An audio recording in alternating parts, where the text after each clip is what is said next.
So when I first awakened, starting in 2020 and moving into 2021, I started to like just kind of like write as I was learning and studying and things of that nature. And I had started writing blogs. I haven't done it in a while. In fact, I haven't even updated. I'm slacking here, but I haven't updated my blog site since like last year. But I did ask the Most High early yesterday morning, about reigniting that fire to get back to blogging again and sharing these blogs and these posts like I used to do.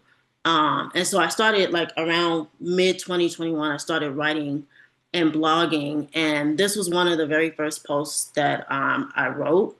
Now I published this in 2022, but I didn't but I wrote it in 2021, so I didn't actually create my blog site until around 2022-ish, or around that time frame, just to take what I had been posting on Facebook and various other social media sites, and have like a central location, so that way, just in case like something shut down or we couldn't access social media anymore, we could this would be available, right? And so again, this was one of the very first blogs that I wrote. And my blog site is called The Days of Noah 2 Blogs. And I know that sounds like a very cheesy, boring title or site. But tonight, we're gonna hopefully be quick and just talk about not putting our trust in the shadow of Egypt. So I'm gonna read my blog, and then we'll go and take a look at Isaiah chapter 30, which is what the blog is based off of. Now, when I do read my blog, I'm just gonna read it as I wrote it. I'm sure that there's some things in here that probably need to be corrected, like some things that I didn't know then but do know now. So a little grace on the blog. um, and Maura, Melissa, you had a hand. Go ahead.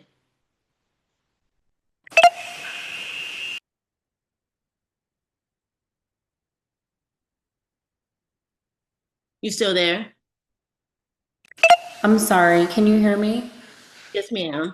I just wanted to affirm the name of your blog. It's not boring, but can you restate it, please? Yes, ma'am. The Days of Noah 2 blogs. um, Achoti. it's Toda. um, but so I'm gonna read it as I wrote it, and then we'll take a look at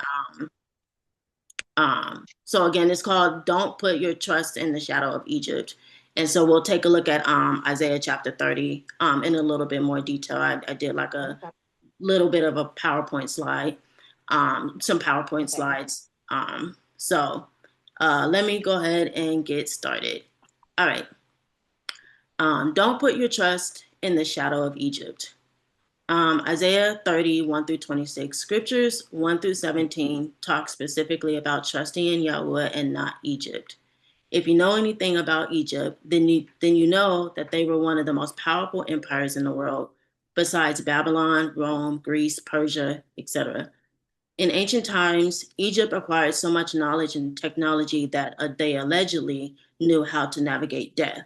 That is until Yahuwah came on the scene with the law. Now, mind you, I didn't, at the time that I wrote this, I did not know that the law actually started before he actually gave it to Israel. So we see examples with, even with Cain and Abel, how they offered sacrifice. They brought their first fruits. They brought the firstlings of their flock.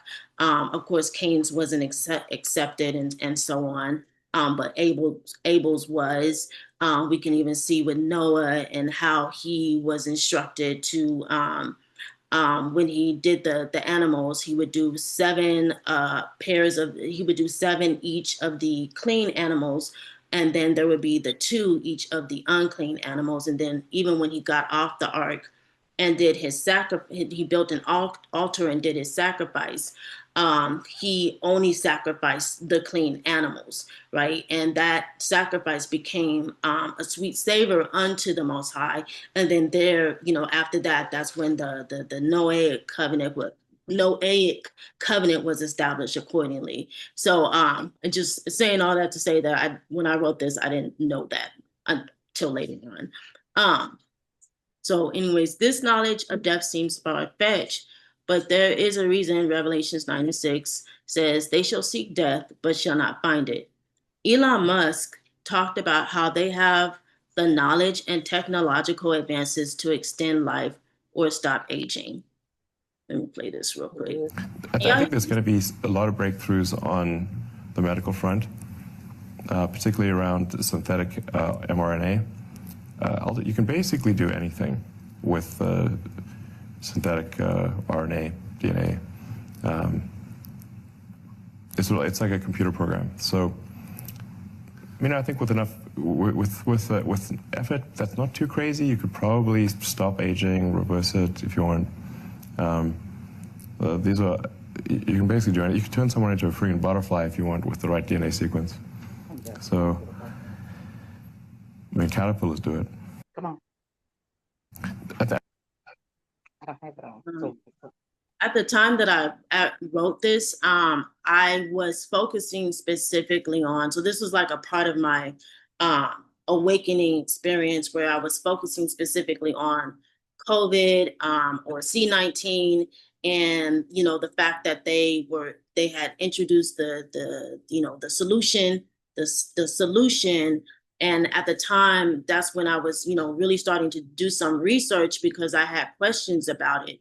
Like, why are they pushing this? Like, what is this? Like, why this solution? And if you talk about it, they shadow ban you or they block you completely. Like, there was, y'all remember there were nurses and doctors that were actually losing their licenses for speaking out against these different things. But you can see that, even with this, they have these technological advances to be able to do these things. And, as I continued on with the blog, you can see it here. It's like, that seems great, via surface level, right?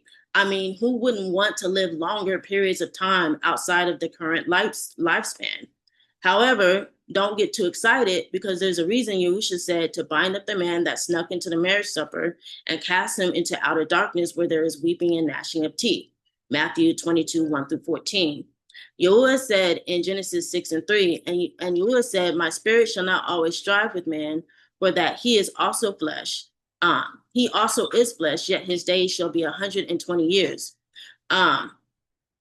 This statement was made during the days of Noah when the fallen angels showed up and did all sorts of wicked, terrible things, abominable before the Most High Yahuwah. And because of this, Yahuwah shortened the days as a commandment. The same rules apply even in the end times. And again, I'm just reading the blog the way that I initially wrote it.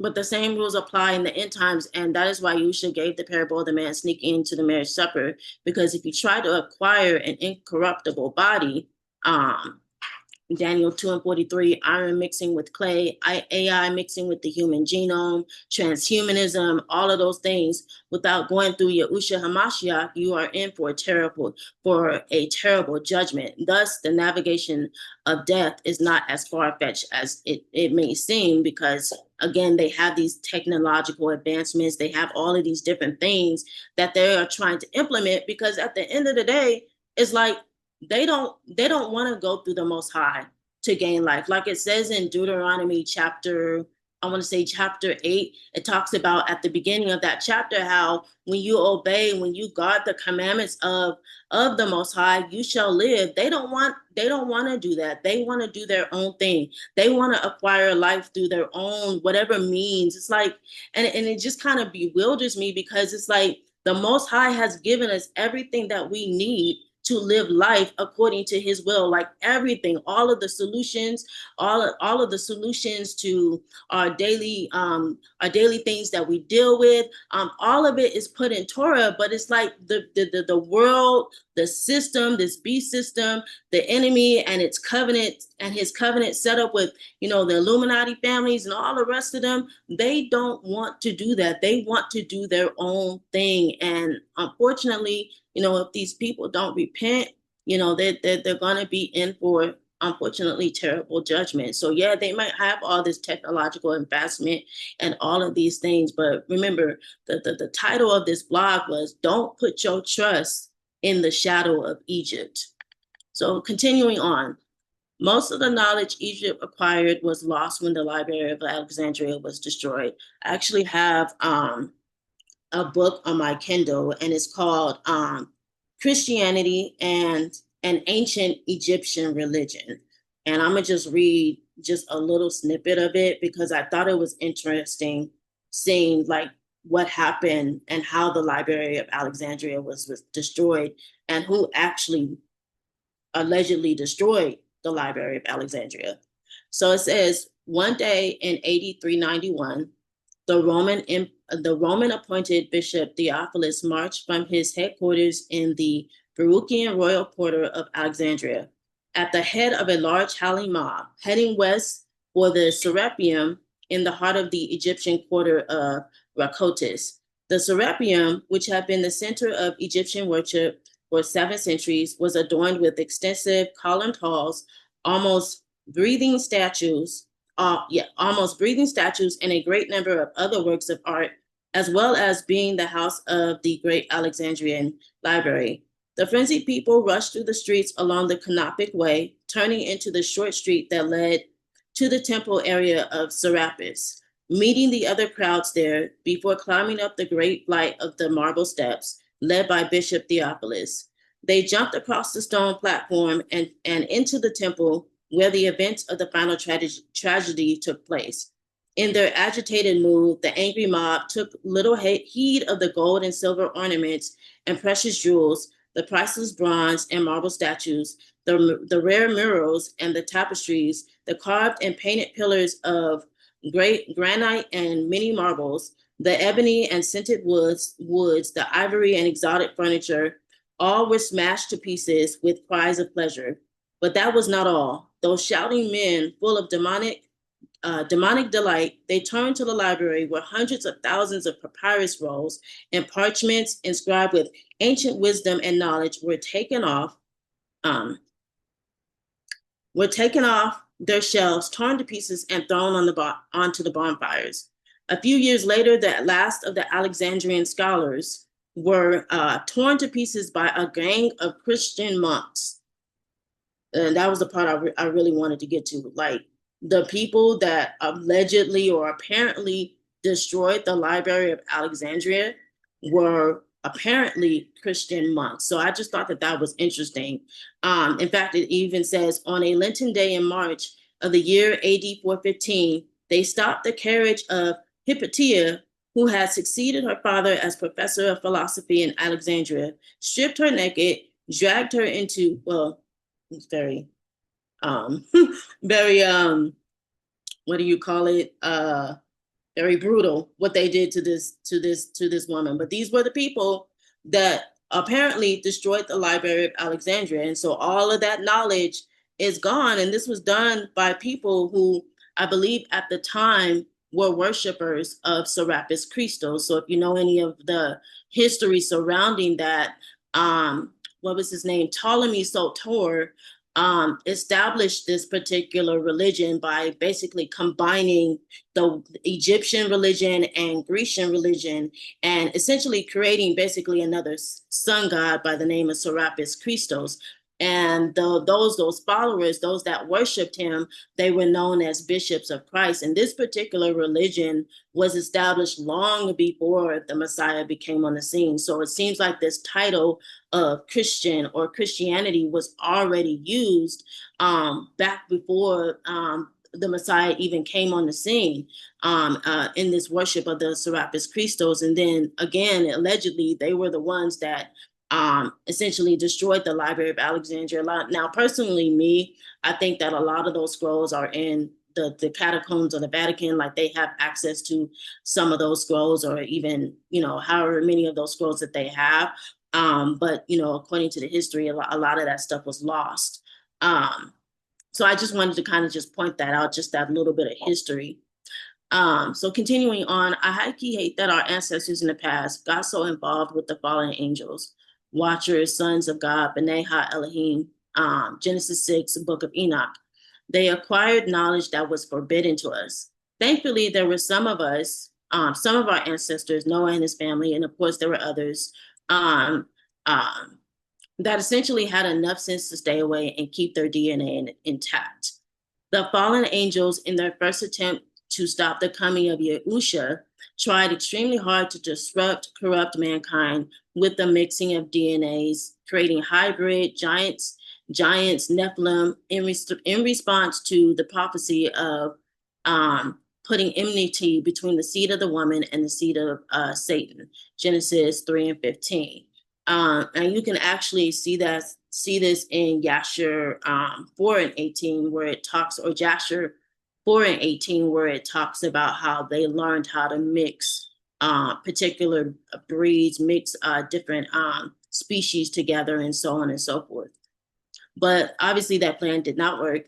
Now they are trying again, as we see the days of Noah 2.0 approaching quickly, by trying to corrupt the human genome through technological advances that cause the human body or temple to become ineligible to house the Ruach HaKodesh of Yahuwah. So again, this is just a blog for those that may have come in a little bit later. This is a blog that I wrote back in 2021, based off of reading or studying or reading through Isaiah chapter 30. And we'll get to Isaiah chapter 30 in a minute. But I just wanted to kind of just read through the blog that I wrote initially and just kind of read it the way that I wrote it. And this is a huge reason why we are not to put our trust in the shadow of Egypt, which is the title for today's lesson. Don't put your trust in the shadow of Egypt. If you continue to read through the scriptures in Isaiah 18 through 26, you'll find that Yahuwah had Isaiah to explain that he would be the one to heal his people. That remains true to this day. Considering what's going on around the world, many have put their trust in the shadow of Egypt as opposed to trusting in Yahuwah, the Most High, and his son Yahusha, our King and High Priest. Of course, perhaps not all medicine is bad in it. And again, I wrote this blog based off of the timing of C19 and the solution or the jab and so on and so forth. But you have to ask yourself, why the constant push to put something in your body that many know very little about, that allegedly, according to some of the doctors at that time, had a 99% survival rate? This is definitely something to consider. Why? Below may help to answer that question. We have the Greek god Hermes. In the Roman pantheon, he was Mercury. In the Egyptian pantheon, he was Thoth. And in the Babylonian pantheon, he was Nabu.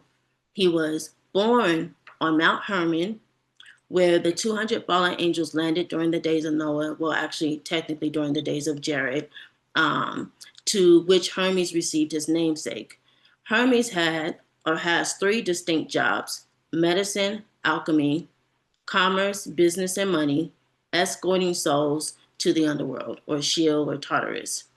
Hermes carries a staff known as the caduceus, which represents the duality of Satan, or Lucifer. This staff is shown in the lap of Baphomet, the half-man goat god, which is also another version of Satan. This staff is also represented on the WHO logo and is shown in many hospitals, clinics around the world. Galatians 5 and 19. Witchcraft in the original Greek Strong's Concordance is pharmakia. Revelations 18 and 23. Sorcery is the other word that uses the same original interpretation, pharmakia, which is Strong's G 5331. Acts 14, 8 through 18, Paul had to address the people who thought him and Barnabas were Jupiter or Zeus and Mercurius or Hermes when Paul healed a man through the power of Yahusha. He basically stated that the Most High Yahuwah gave us everything we needed through his creation, Genesis 1, 11 through 12, 29 through 30, so that we could live life holy and healthy before him. So there was no need to sacrifice to these other gods who are actually the fallen watchers that betray Yahuwah by leaving their first estate. Jude 1 and 6, 2 Peter 2 and 4. With this in mind, are we sure it is okay for us, as saints of the Most High, Yahuwah, to trust in the shadow of Egypt something definitely to ponder on. And y'all know what this is. This is the caduceus. That's Hermes with the caduceus again. And again, going back up, this was again a blog that I wrote back in 2021, and it's just like the basis of our lesson tonight, which is about not putting your trust in the shadow of Egypt. And I wrote this blog based off of all the things that were going on at that particular point in time. So a lot of this information you might already know, as it relates to, not putting certain things in your body, not going along with what the world is doing, especially when the world is pushing something. You have to kind of just question, like, why are they pushing this? What is the real meaning behind this, right? I feel like a lot of times, actually all the time, when it comes to the enemy and the fallen watchers and the covenants that they have made with, perhaps certain families or certain leaders of the world or empires or whatever the case may be, their job is basically to get us to break Torah. Like everything that they do is basically to get us to break Torah. That's why even in sometimes even the smallest things that we do, we have to pay attention. Like, for example, last week, and y'all forgive me. I don't know why I did not think to look into this, but last week I had ordered something because I needed it for myself, and when I ordered it, I was hope I was trying to look at the ingredients, and for whatever reason, it wasn't showing the ingredients. So I ordered one thing, and then that didn't have gelatin in it. So I was like, oh, okay. Well, I don't think that this will have gelatin in it. So, anyways, it came DoorDash, and when I looked at the bottle, I was like, oh man, it has gelatin in it, and I was so upset. I was so upset. But then I got to thinking, like, okay, hold on, let me check some of the things that we have in our medicine cabinet, vitamins and things. I got rid of a lot of stuff like Benadryl because I was trying to wean myself off of like allergy medicine and other kinds of medication and things of that nature, trying to eat more healthier and, just like what we've been studying, what we've been talking about, and even just preparing for emergency situations and things of that nature. But I went and I checked the medicine cabinet, and I looked at some of the vitamins and things that we had, and I was like, oh my God, this whole time, some of this stuff had gelatin in it. And I was like, oh my gosh, please, please, please forgive me, Abba. I don't know why I did not check. I did not think to check this. But like what I'm saying, like even in the smallest little things, like they are literally trying to make it so that like everything that they do is like it's rigged to cause us to disobey the Most High's Torah, whether it's an attack on our bodies, whether it's an attack in our finances, whether it's an attack in something else, just something in the home, or whatever the case may be. I remember Maura Melissa had posted a prayer a long time ago, and I wish I had that prayer, but it was a spiritual warfare prayer. And in the prayer, there was a portion of the prayer where it was praying against certain demons like that attack the 7 parts of our bodies, like specifically are designed or assigned to attack specific parts of our bodies, like for example the base of the spine, where it deals with the kundalini spirit and those type of things. So like everything that they do is designed to cause us to disobey Torah, but we have to like look into everything and do our best to actually make sure that we don't put our trust in the shadow of Egypt. So this blog that I wrote is just an older example, just going back to like C19 and what is it called? The solution, the jab, whatever they call it. I'm trying to be careful with my words because if this is uploaded to the Life Changers YouTube, they be tracking stuff, and they'll like block your lesson or whatever. So I'm trying to be careful with my words just in case we do upload this onto the Life Changers YouTube channel. But this is just an early example of that. So let me. I have to go to the PowerPoint because now we're going to get into Isaiah chapter 30. This is for those that just came in. This is just my blog site. The Days of Noah 2 blogs is what it's called.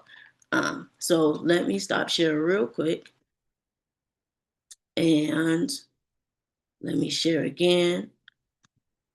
And we're now going to go to the PowerPoint and we're going to take a look at, oh, did I share the same thing? Oops, hold on. Okay. There we go.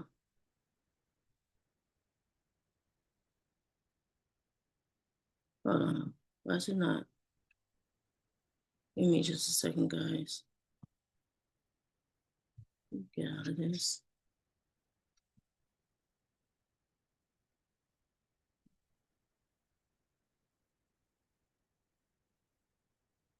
Here we go. I think it should share now. Okay, perfect. Slideshow. It's loading. I'm gonna go back. Okay. So the title of this lesson, again, based off of the blog that I wrote a while back ago, don't put your trust in the shadow of Egypt. So we're gonna read through Isaiah chapter 30. We'll take a look at some highlighted passages that I highlighted, and then this should end the lesson. All right, Yeshayahu, or Isaiah chapter 30, verses 1 through 8. Woe to the stubborn children, declares Yahuwah, to make counsel, but not from me, and to devise plans, but not of my ruah, in order to add sin to sin, who are walking to go down to Mitsrayim, and have not asked my mouth, to be strengthened in the strength of Pharaoh, and to seek refuge in the shadow of Mitsrayim. And the strength of Pharaoh shall become your shame, and the refuge in the shadow of Mitsrayim your confusion. For his princes were at Soan, and his messengers came to Hanes. They were all ashamed of a people who do not profit them, nor for help or profit, but a shame and also a reproach. The message concerning the beasts of the Negeb, through a land of trouble and distress, from which came the lioness and lion, the adder and the fiery flying serpent. They convey their riches on the backs of young donkeys and their treasures on the humps of camels to an unprofitable people, even Mitsrayim, whose help is vain and empty. Therefore, I have called her Rahab Hemshebeth, and go, write it before them on a tablet and inscribe it on a scroll, that it is for a latter day, a witness forever.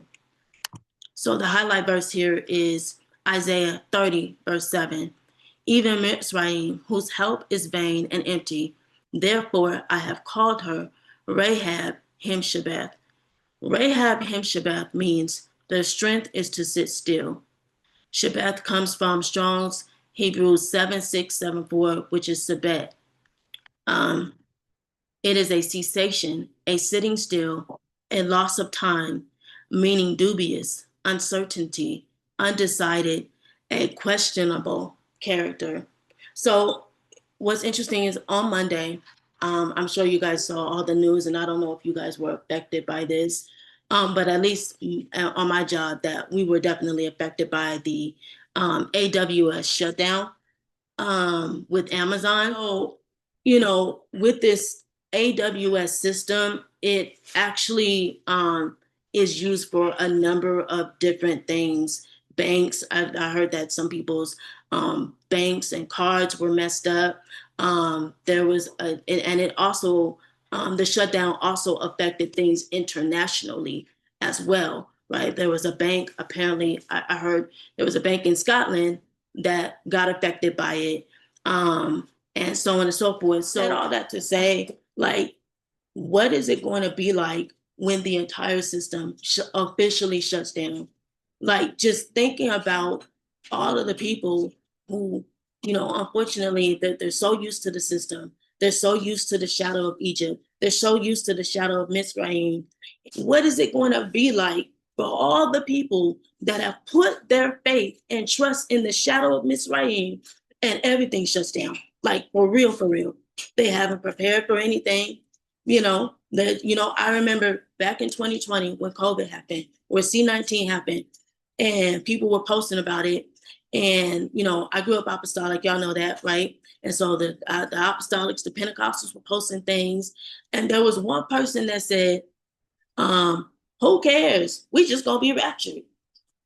And that whole mind that was in 2020, and that was the very first time that I had learned that the rapture doctrine was false. So I'm looking at that statement and I'm like, oh my gosh, like the attitudes of people, like the mindsets of people, where like Rahab him Shabbat, their character is questionable because they're not prepared. Like it's just like how we learned Moray Orlando taught a while back ago about what is it called? Albert Pike's letter to Mazzini, and how Christianity is going to be used, unfortunately, as a tool to lead people, like it says in the letter, to the light of Lucifer. What's going to happen when all of these things shut down? There's no rapture. And honestly, to be honest, I wouldn't even be surprised if they even fake the rapture, because who's to say that they don't fake a rapture and then all the elites, all the people that disappear, they all go hiding into the mountains, just like it says in Revelations. And then all the people, all the Christians that believed in the rapture, they're still here. And now, like it says with the Rahab him Shabbat, unfortunately, they lost all that time. Even with us trying to tell them the truth, even with us trying to, preach and witness to the truth, witness to them and tell them, like, hey, like, the Christianity, not unfortunately, but Christianity is not the truth of the scriptures. We are supposed to obey Torah and have faith in the Messiah. What's going to happen? What's going to happen when all of that happens? And now they're sitting still. They don't know what to do. They are uncertain. They are undecided. Their character is questionable. What's going to happen? But here's where we come in, because, we still have to do our job. So as people of the book, we still have to do our job. As people that are supposed to be in the truth, we still have to do our job, right? So highlight verse Isaiah 30:8, and go write it before them on a tablet and inscribe it on a scroll, that it is for a latter day, a witness forever. So I decided to look up what witness means. It's Strong's H 5707, which is Ed. It's a testimony, it's evidence, right? It comes from the root H5749, which is ood. It means to repeat, to go about, to restore, to testify. The Paleo Hebrew is the dalet and the ayin, a testimony as a repeating account. And we notice that throughout the scriptures, the Most High repeated himself multiple times. I mean, multiple times. Like, obey my Torah and live. Guard my ways, guard my statutes. If he wasn't doing the speaking directly, he had his prophets doing the speaking, right? We go back to Torah because everything we need to know about the end is in the beginning. I believe they call it the law first mentioned. So we go back to Torah to hear what thus says Yahuwah, accordingly. And then he had his prophets to repeat and repeat and repeat. And then the Messiah came on the scene. And like he said himself, I didn't come to teach any new doctrine. I came to teach the doctrine of the one that sent me. And we know, according to Proverbs, that Torah is good doctrine. It is the only doctrine that matters, right? If they don't speak to the Torah and the testimony, there is no light in them. But here's something that's also interesting about this particular definition of witness. It is also an appointed place, an appointed time, or event that is repeated. But hold on, I thought they said that we didn't have to keep the feast days or the Shabbat, right? Jesus is our Shabbat. I thought that was the case, right? So if that's the case, how are we witnessing properly? Witnessing also involves our keeping of the holy feast days. Remember, like it says in Leviticus chapter 23, the Most High repeated himself in that chapter. He said, and in all your dwellings, you will keep these feast days. They started keeping the feast days long before the law was officially given to them on Mount Sinai. And they continued to keep the feast days long before the temple was even the temple was even built. But it's unfortunate because I've even heard people in the truth say we don't have to keep the feast days. We keep the moral law or the 10 they say, and the 10 they say, and we just have faith in the Messiah. But look at the definition of witness. It also involves an appointed place, an appointed time. We know that the appointed times are the Moedim. And that is repeated. This is why we keep the Shabbat every week. This is why we meet the Most High during his feast days, during those particular appointed times. It's a part of our witness, right? Our witness, our witness is according to the works of the Torah, right? And so even while all of this stuff is going on, we have to still be that witness. We still have to be the evidence and the testimony. Like it says, if they don't speak to the Torah and the testimony, there is no light in them. We have to be in a position to, when things shut down, are we still going to be a light and say, hey, I know things are shut down. I know things are chaotic and crazy, but let me tell you about the Most High and his laws, because his laws are our way of escape. Right? So let's continue. Yeshayahu chapter 30, verses 9 through 17. That this is a rebellious people, lying children, children who refuse to hear the Torah of Yahuwah. There are a lot of people, and this wasn't one of my highlighted scriptures, but there are a lot of people that I used to follow that would they're known as preppers, right? Some of them are Christians or believers. Others maybe they don't believe, or they obviously see like that there's a lot of things that are going on, right? And so for years they've been saying like prepare, prepare, prepare, prepare, and that's all fine and dandy.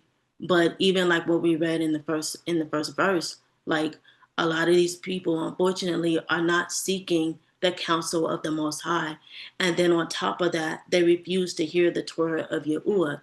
So even in all the prepping, all of the planning, all of that, if you're not hearing the Torah of Yahuwah, if you're not seeking the counsel of Yahuwah, which he's going to lead you to his Torah anyways, then you're still unfortunately you're still operating in rebellion. You're still operating in that rebellious state. And remember, we talked about what rebellion is, right? It's the beginning of chaos. It's bitterness, right? And so it's like they're doing somewhat what they're supposed to do to prepare for these end times, for the things that are happening. But unfortunately, a lot of them are not hearing the Torah. They're not hearing. They're not seeking the counsel of the Most High, which would then lead them to which he would lead them to his Torah, his testimony, because his Torah is life, right? So that this is a rebellious people, lying children who refuse to hear the Torah of Yahuwah, who says to the seers, do not see, and to the Nabiim or the prophets, do not naba or prophesy to us what is right. Speak to us what is smooth. Prophesy deceits or naba deceits. Turn aside from the way, swerve from the path. Cause the Kodesh one of Yisrael to cease from before us. Therefore, thus said the Kadash one of Yisrael, because you despise this word and trust in oppression and perverseness and rely on them. Pause. So before I was waking,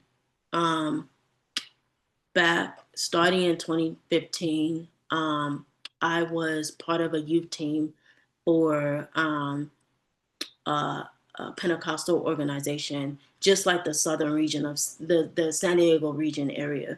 And we would, a lot of times we would, discuss like the different things that were happening, police brutality and all of these things, which is, I mean, it's important to talk about these things, right?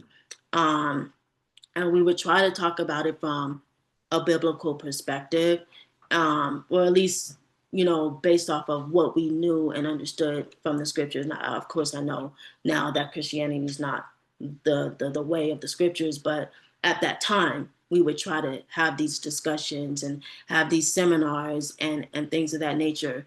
But then at the end of the seminar, people would pray, they would share their testimonies, and then it would always be like, but don't forget to go vote. Don't forget to let your voice be heard, so that we can get people into the same system that's designed to oppress us, right? And that would just be the answer, right? Yeah, we would have these discussions, and absolutely right. We need to talk about this. What do we do? How do we deal with this? But it will always be basically trust in the oppression, the trust in the system that was rigged against us in the first place, trust in the perverseness that was rigged against us in the first place, right? And so this is exactly what this is talking about. Like, because you despise the word and trust in oppression and perverseness and rely on them, you go out there and you vote. Yeah, you go out there and you march. And yes, we need to have these discussions, but you're not seeking the counsel of Yahuwah. You're not seeking the Torah of Yahuwah, because if you seek the counsel of Yahuwah, he'll lead you to his Torah.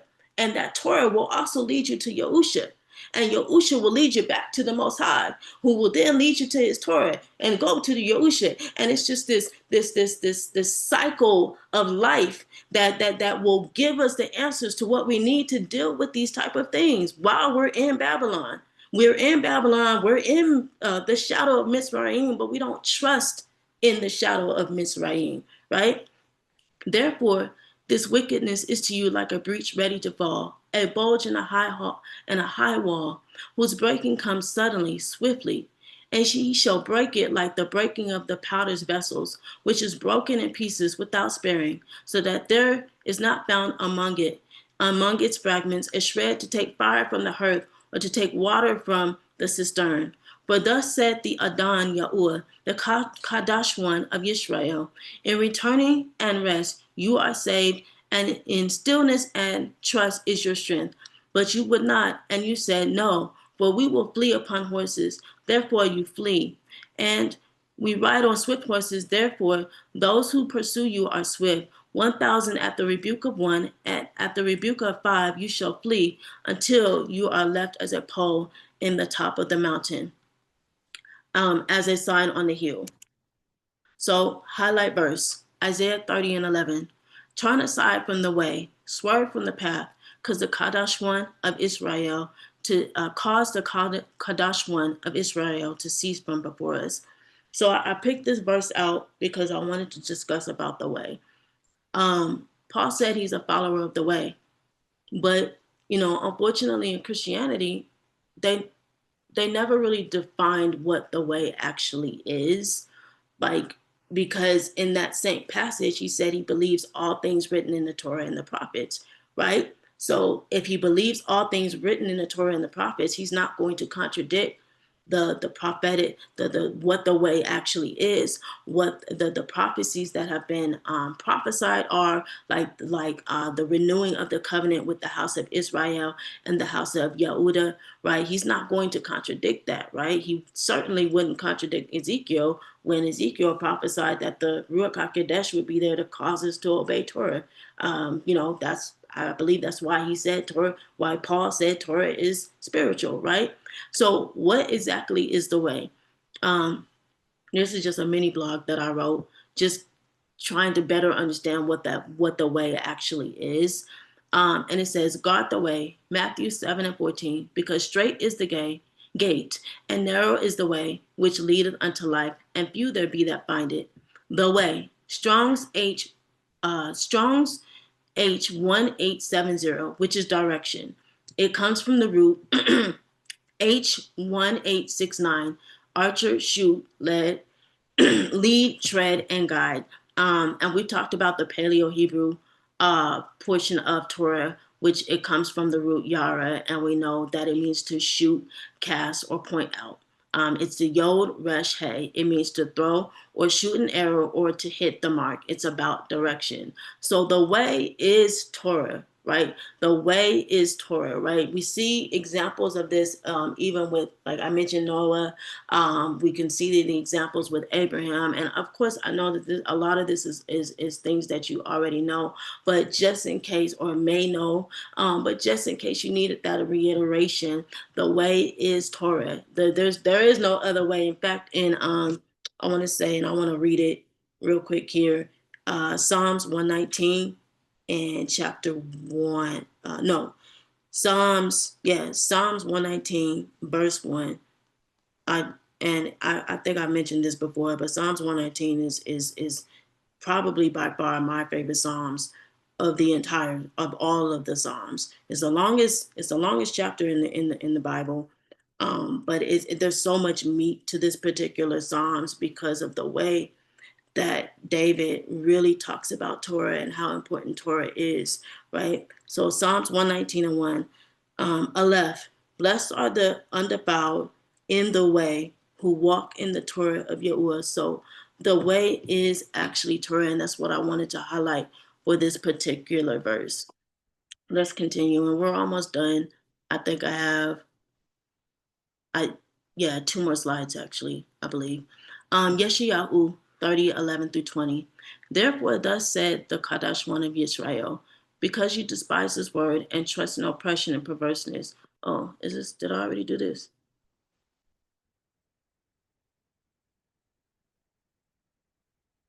Oh, I must have copied the very first part of it, but that's okay. Therefore, thus said the Kadash one of Israel, because you despise this word, and trust in oppression and perverseness, and rely on them. Therefore, the wickedness is to you like a breach ready to fall, a bulge in a high wall, whose breaking comes suddenly and swiftly.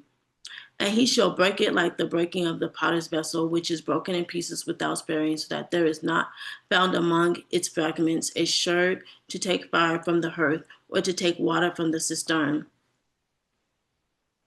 I think I did redo this one, or did I? At the rebuke. Oh, okay, so this first part, I recopied it twice. Sorry, y'all. So I'm just read this part right here.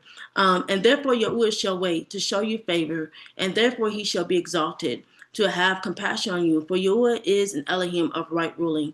Baruch are those who wait for him. For the people shall dwell in Zion as Jerusalem. You shall weep no more. He shall show much favor to you.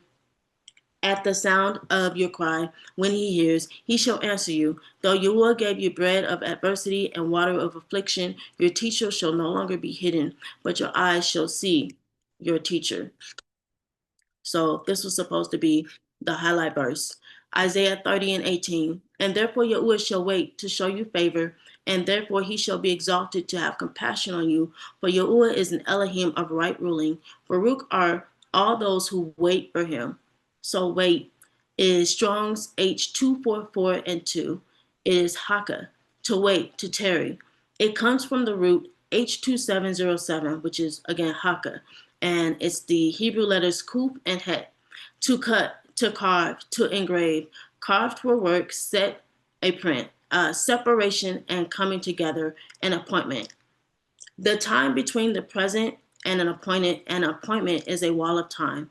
The closer one gets to the appointment, the smaller the wall gets. The appointment is inscribed so that both parties have a reminder of the coming event. The writing is fixed to the table as the event is fixed in time. So to wait on Yahuwah is to also be prepared and look for his appointed times and his events, right? So in Christianity, well, when I growing up apostolic or in Pentecostal land, a lot of the messages, and even still today, they would always talk about your season is around the corner, and your blessings and your harvest, and all of these things. And You know, the preacher would be hooping and hollering and ha, and God said, touch your neighbor a gazillion times, ha. And if you shout for 30 seconds in 24 hours, your blessing, your season, your harvest, all of that. And the amount of times that I heard that, the shout for 30 seconds so that in 24 hours, your blessing would be around the corner. But in reality, to wait on Yahuwah is to look and see and look forward to the appointed time of the Most High. Because when you get to the appointed time of the Most High, you notice that He never misses an appointment. So this is that appointed time, whether it's the weekly Shabbat or the feast days, that time is an opportunity. Like Maury stated, Maury Orlando stated when we were celebrating the Feast of Trumpets, that is a time of the open Shamayim. It's the open heaven. It's an opportunity to not only engage in worship and praise and meeting Him during that time, but it's also an opportunity to submit your petitions before the Most High. So waiting is not just sitting around and just, oh, okay, I'm gonna just wait. No, it's looking forward to that particular appointed time where the Most High meets you and you meet Him, and you get to engage in that awesome worship and fellowship with the others while at the same time presenting your petitions before the Most High. So I hope that in celebrating the feast days, that we just finished celebrating the feast days, I hope that all of us had that, took advantage of that opportunity to present our petitions before the Most High, definitely engaged in the worship and the praise and so on and so forth. So I just wanted to highlight this particular verse and describe what wait actually is. And I think this is the last part of it. So I think I have one more slide after that. Yeah. Okay, let me go back. All right. Yeshayahu, chapter 30, verses 21 through 33. And your ears hear a word behind you saying, this is the way, walk in it. So we already defined what the way is. Whenever you turn to the right or whenever you turn to the left, and you shall defile the covering of your graven images of silver and the plating of your molded images of gold. You shall throw them away as a minstrel cloth and say to them, be gone. And He shall give the rain for your seed, with which you shall sow the ground, and the bread of your increase of the earth. And it shall be fat and rich, your cattle grazing in an enlarged pasture in that day, and the oxen and the young donkeys that work the ground eat seasoned fodder winnowed with shovel and fan. And on every high mountain and on every high hill, there shall be rivers and streams of waters. In the day of the great killing, when the towers fall and the light of the moon shall be as the light of the sun, and the light of the sun be sevenfold, as the light of 7 days, in the day that Yahuwah binds up the breach of His people and heals the wound of His blows. See, the name of Yahuwah is coming from afar, burning with His wrath and heavy smoke. His lips shall be filled with rage, and His tongue be as a devouring fire, and His breath shall be as an overflowing stream which reaches up to the neck, to sift the nations with a sieve of falsehood, and His misleading bridle on the jaws of the people. Let the song be to you as in a night let the song be to you as in a night Kadash for a festival, and gladness of heart as he who is going with the flute, to come to the mountain of Yahuwah, to the rock of Israel. And Yahuwah shall cause His excellent voice to be heard, and show the coming down of His arm, with raging wrath, and with the flame of a consuming fire, with scattering, with downpour and hailstones. For through the voice of Yahuwah Asher is broken down, with a rod He smites, and every passage of the ordained staff which Yahuwah lays on him shall be with the tambourines and the lyres, when he shall fight with it, battling with a brandishing arm. From the topeth was ordained of old, even for the sovereign it has been prepared. He has made it deep and large, its fire pit with much wood, the breath of Yahuwah as a stream of burning sulfur. It is burning it. Highlight verse. Isaiah 30 and 33. For the topeth was ordained of old, even for the sovereign it has been prepared.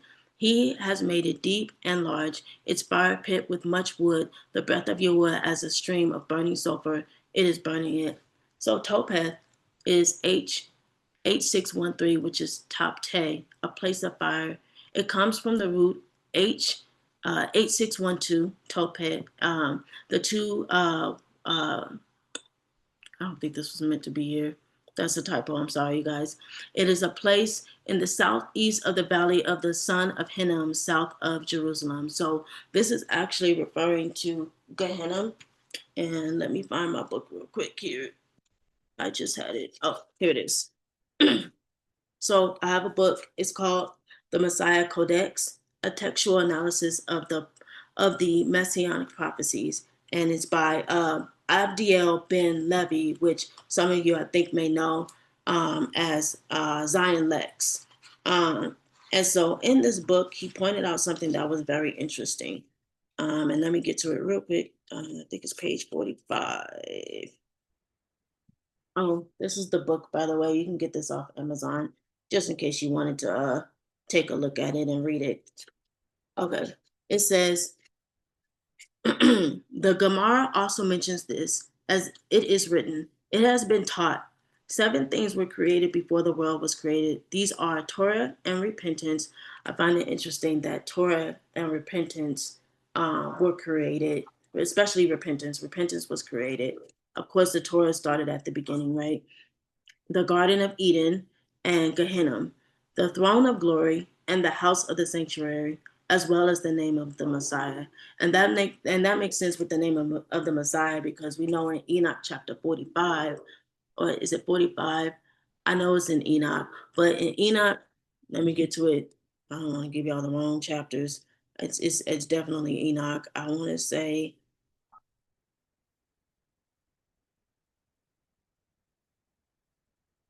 I turned right to it. Enoch chapter 48.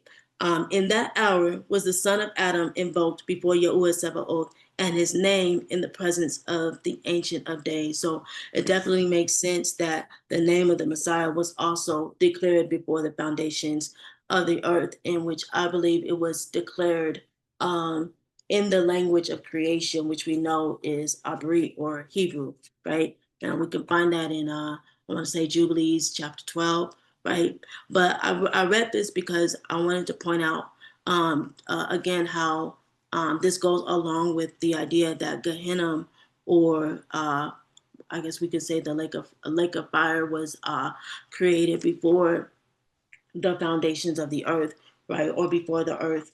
And I find it interesting because, like it says in some of the scriptures, that initially the lake of fire, or this place of Gehenna, was meant for the angels and his demons. I think, and this is just my own theory, but I think that this was created, this Gehenna may have been created just based off of the rebellion that took place in the heavens. And then, that whole, like we learned before, that rebellion that took place that caused basically the earth to just be without form and void. And then as the Most High stepped in, and then he had to put things back in place, just like we learned when it comes to creation. And so initially this Gehenna was initially created for the angels, for Satan and his fallen angels. But unfortunately, like it says in the passages, that this particular place has enlarged itself, because unfortunately, just like we read in Isaiah, essentially so many people they're turning their ear from Torah. They're trusting in the shadow of Mitsrayim. They're putting their trust in the oppression and the perverseness of the systems. And even though we do our best to try to witness and try to be that light, unfortunately, there's still a lot of people that are out there that are not, they don't want to hear it. They don't want to hear the truth. And so it's like, this place, was initially for the angels, for Satan and his angels, but now, unfortunately, there's going to be people that are going to end up in this particular place. But if we can continue to witness, we may be able to lead people to understanding that we are supposed to keep the Torah. We are supposed to, while we keep the Torah, we have faith in the Messiah. And as we continue to keep the Torah, the Most High is going to do exactly what he said what he promised he would do for us, and that is he would go before us, he would fight for us, he would bring all of these blessings. He wouldn't put the curses on us, and so on and so forth. And that if we obey Torah, then we shall live. So I just wanted to highlight this particular verse just to kind of bring this out. And I think this is the end of my lesson. Very short, or sort of short and to the point. Like, don't put your, as a reminder, don't put your trust in the shadow of Mitsrayim. So I hope this was edifying. Apologize if it wasn't like super duper deep, but again, don't put your trust in the shadow of Mitsrayim.